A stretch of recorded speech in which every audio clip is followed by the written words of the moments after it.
This is my Veronica. She was on George Clark's Amazing Spaces, and today I'm going to put a different fuel pump on her. What are you putting a different fuel pump on for? Well, she has a bit of an intermittent problem, and I can't work out because she can drive all day and not have a problem, or you can start her up 2 minutes and she'll start spluttering away and cut out, or there's no rhyme or reason for it. And I've asked loads of people, and we've pretty much put it down to the fuel pump is sort of messing about and it's basically dying. Up to a carburettor specialist, and they've basically told you it's definitely not the carburettor, haven't they? Yeah, because we've cleaned it, taken it all to bits, put it back together, set it up, and she runs as sweet as anything, but and then it'll start cutting out, so it's not because it's getting hot, or it's not because it's not mixing the fuel right or anything. We think it's because the fuel pump's cutting out and not giving it fuel, so it's basically. So there's a pipe coming out the tank, which will go. For starters, I'm going to mount it onto the chassis like that. Then a pipe will come in from the tank to the top here. Then it'll come out there, and then go to the engine. And I'll put this in line further along, so I can turn down the pressure. Then I'll run a wire from the ignition, which it should already have one, because it's a similar style how the pump works. So I'll find that wire, then run a cable to this here, and then should be pretty much set up. So I've put the pump on now. I've cleaned the surface and then screwed it on with some self tappers, so that's where it'll give it a good earth.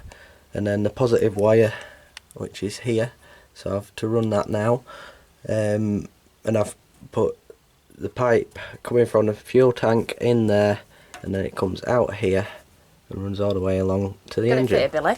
Yeah, I might have to put a little bit of a rubber bracket because it's a bit noisy. You can hear it. On there. Yeah, like that. That is noisy, isn't it? Yeah.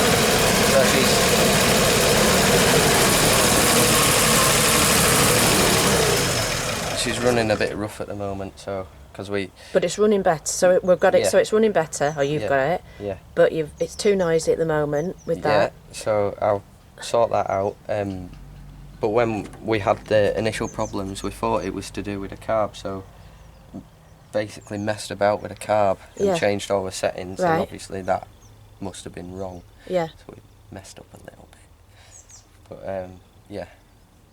I'm going to time the engine up now, and the first thing I need to do is find top dead centre, because there isn't a mark on the crank pulley. I can't find one anywhere. So what I'm going to do is take the first spark plug out, put a rod in, turn the engine by hand until the rod rises to the top. So that means that the piston is at top dead centre. Then I'm going to take the cam cover off, and when the inlet valve is just coming ready to open and it's at top dead centre, then I know that's where I want to mark. So I then mark the crank pulley and mark it, basically make my new marks, and then when I put my timing light on, I'll know that that's top dead centre every time.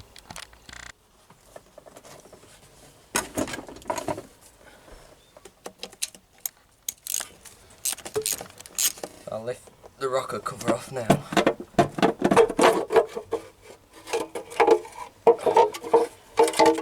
Right, there we go. So what I need to do now is rotate the engine. It'll go clockwise as you're looking at it. So this is the exhaust valve, because you can see straight down here. Here's the exhaust coming with this one, and then that's the inlet here with this one. So each two, or the farthest one will line up with the inlet. Let me just get that from a better angle. Hang on. Yeah. So you'll see here the exhaust is lining up. So where it comes out of the head, it's slightly different depending on what type of engine you have. but this has the inlet manifold and the exhaust manifold on the same side. So the exhaust is coming in line here, and the inlet is here. So you know this is the inlet inlet lobe. So that's the inlet valve. So we need to rotate it until that is just coming down, ready to open. So the piston will come back up to top dead centre, and then it's ready to open. Let the fuel in, and then 7.5 degrees we need to turn, and then that's when it's ready to spark. And then that lobe should have closed. It'll send the piston down and then come back up, push the air out the exhaust, and then go back down again, come back up, and it's ready to go through the cycle again. Now I need to take the spark plug out, and then I'll get that out, and then I can put the rod in and find top dead centre. So I've just got a piece of bar here. It doesn't really matter too much so long as it's obviously clean and not going to leave a load of rubbish in the cylinder. So that there is on the top of the piston now.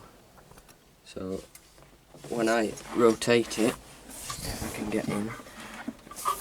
So I'm rotating it now, and you'll see it start to rise. And what we're looking for, this inlet here to come round till it's just ready to open the valve here, and then that should be at the top, and it should be ready to start going back down, and that's when it'll let the fuel in, and then it'll close, and we want our bang.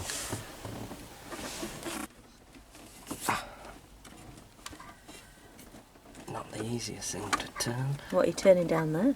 The crank. Oh, okay. See it going on all the others. So that's the exhaust wanting to open now. So we're 180 degrees out now.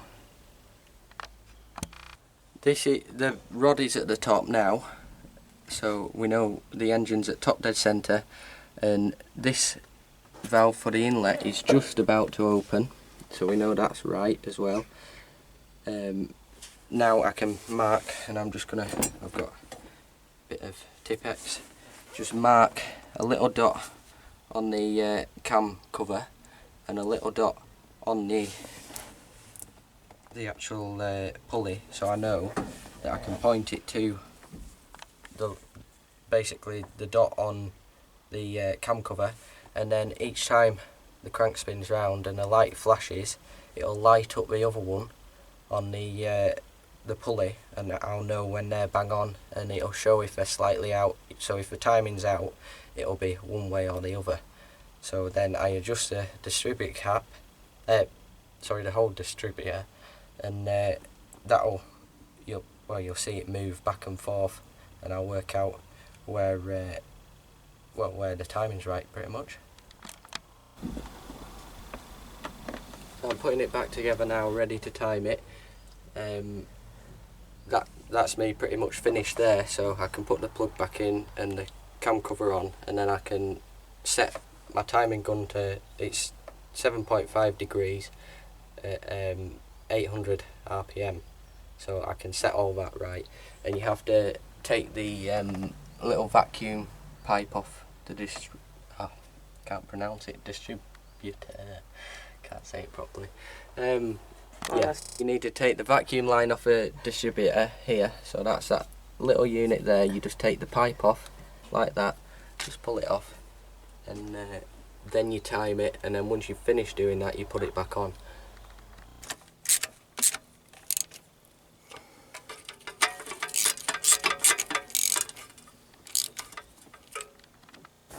This is the timing light that I'm going to use. It was quite cheap, but it's got pretty good reviews on the internet. It's a digital one. So all we do is positive and negative here, so we clip these onto the battery. So just there and there, and that'll light up like that. So we want to go that again. Right, onto there. Yeah. So we want to go settings, and that's come up with 10 degrees at the moment.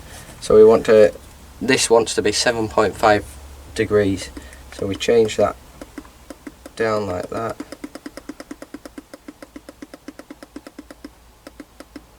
To 7.5. Right. There. Yep. Then we click the RA again. So then that'll put it on to every time it fires now. So it'll give you revs per minute. Right, okay. So when you're pointing it like that, well, when you start the engine up first of all, yeah, it'll keep the revs per minute. But we have to, well, clip that. So that's just a little clip there. That goes just around the leaf like that.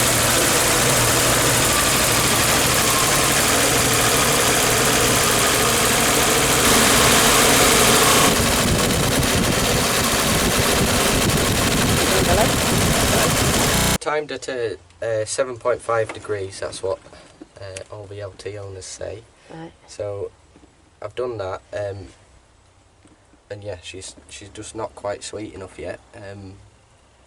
So what are you going to do? Well, it idles about 1,200, and that's it. Any lower and it wants to cut out, so I've got to work out. I'm going to have a bit more of a look into it and see what I can do.